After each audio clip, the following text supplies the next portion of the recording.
If you want to take playing Duel Links seriously, there are a lot of high rarity cards you have to grind for before you can really start taking part in the meta. And since these are often main box URs, it can take months to finish getting the ones you need. But until you have finally obtained 3 of each of these important staples, what are you supposed to do? You have 2 valid options here.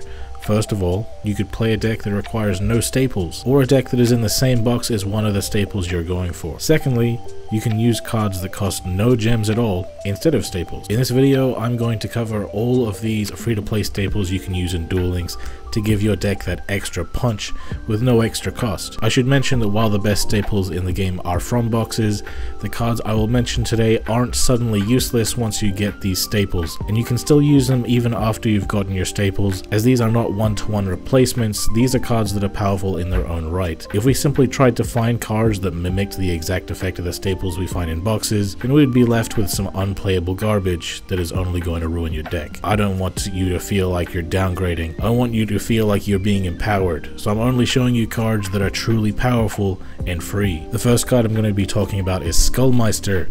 If your opponent activates a card from their graveyard, you can discard this card to negate its effect. Keep in mind that this card doesn't negate something that goes to the grave to activate its effect. It negates a card that when it activated it was in the graveyard, regardless of where it is when it resolves. So if your opponent activates a card in their graveyard and it banishes itself as a part of its activation condition, Skullmeister can still negate it. So that means that this card can negate Orchest cards, Phantom Knight cards, Rocket Grave effects, Chronomaly Nebrodisc resummoning itself, the grave effect of DD Swirl Slime, and the grave effects of the Speedroid tuners. And the list goes on, because really most decks in the game have at least one effect that activates in the grave, the main exception being mostly Pendulum decks. You can get this card from the card trade as well, so you could use R Jewels to upgrade it to Prismatic like I have, to flex on the pay-to-win opponents even though you got your card for free. The fact this card is a level 4 beater with 1700 attack is also nice, because in a simplified game state, maybe all you need is something to do damage with. This guy can do that for you too. The fact that this guy is a fiend is also nice if you ever wanted to play Resonators, because it being a fiend allows you to gain additional benefits with a Resonator skill. The next card we're going to talk about is Chaos Hunter. She is especially good during this current format. She is a level 7, but she can special summon herself whenever your opponent special summons any monster by discarding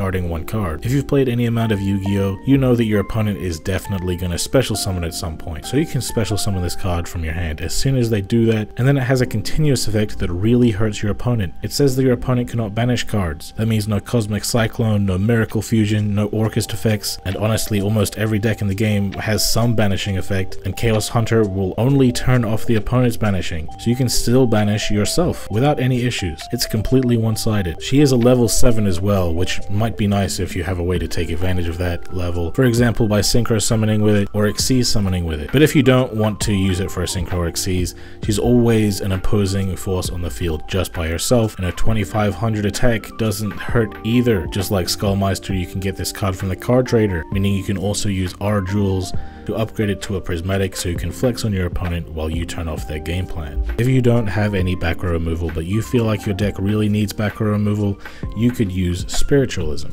Unfortunately, it is not a quick play spell, so unlike Cosmic Cyclone, Mystical Space Typhoon, and Forbidden Lance, you can't use it beneficially on the opponent's turn for extra value. So when you get those cards beneficially, play them instead. However, Spiritualism cannot be negated, so it will return your opponent's back row to the hand guaranteed, and they won't be able to do much about it. This one is also from the card trader, but since you'll replace it as soon as you get better back row removal, I don't recommend making this one Prismatic. This is a card that I have loved to put in my side deck for years now, and that is Magic Deflector. And depending on the format, you could technically main deck this. Magic Deflector is a normal trap that for the whole time after it is activated, equip spells, field spells, continuous spells, and quick play spells are all negated. This can negate Cosmic Cyclone, Mystical Space Typhoon, Forbidden Lance, and Book of Moon, but there are quite a lot of decks that rely on at least one of these card types to get their plays going, and this card can shut all of them off for a whole turn. So even if they have multiple, this will mess them up. Rockets won't be able to use Quick Launch, Rapid Trigger, or Boot Sector Launch. Forbidden Chalice is also going to be turned off.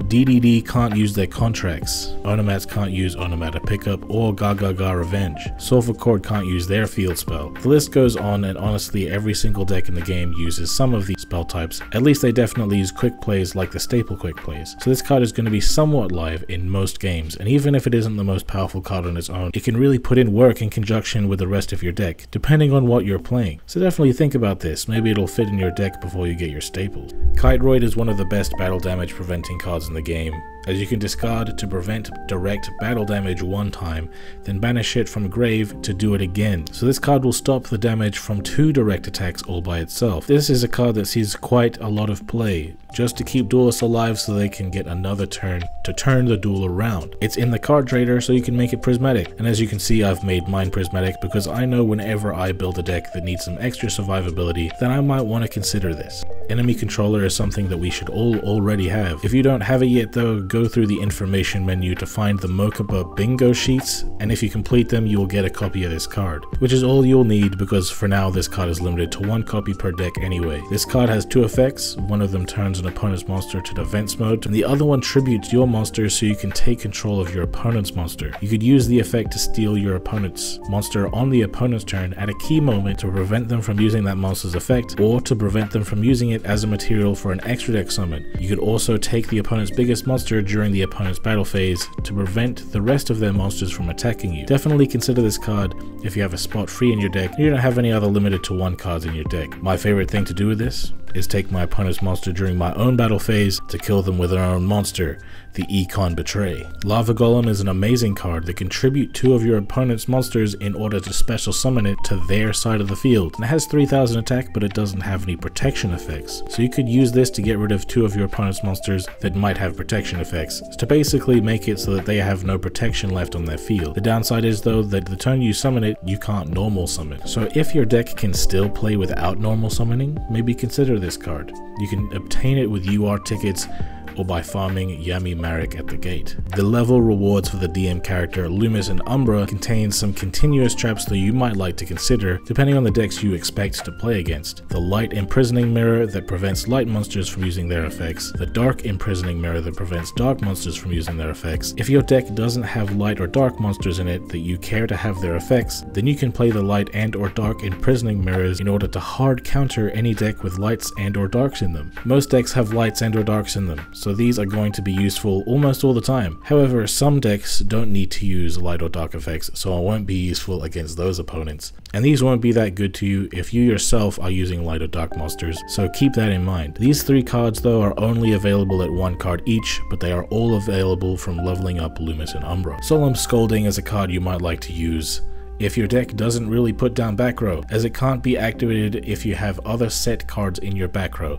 But you can pay 3000 life points to negate a summon or a back row. That's a really powerful effect, but you do have to keep in mind the downside that you can't use other back row and you do have to pay a lot of life points. But maybe your deck is really defensive, so you don't need to worry about that downside. You can get this from SR tickets. I'm sure that there are going to be some casual free-to-play players in the comments asking about why I didn't mention any of the huge variety of free cards that essentially all they do is stop and attack. And that's because they really aren't very good. Kiteroid is good, but the rest of them are just really buying time. Competitive players are not losing to any of those other cards, and I don't want to hold you guys back by telling you to play cards that just delay the inevitable. This video is just for the cards that actually help you to win. Of course, the best staples in the game like Book of Moon, Forbidden Chalice, Forbidden Lance, Cosmic Cyclone, Mystical Space Typhoon, Warning Point, and Compulsory Evacuation Device are all going to be more versatile options that help you to win more games, but the cards in this video might help you beat people up on ranked before you can get those cards. If you have found this video helpful, be sure to leave a like, share with a friend, subscribe to the channel, and hit that notification bell to get notified every time we make a new video like this. And if you have any thoughts or questions, be sure to leave them in the comments and we can talk about it. But that's gonna be it from me.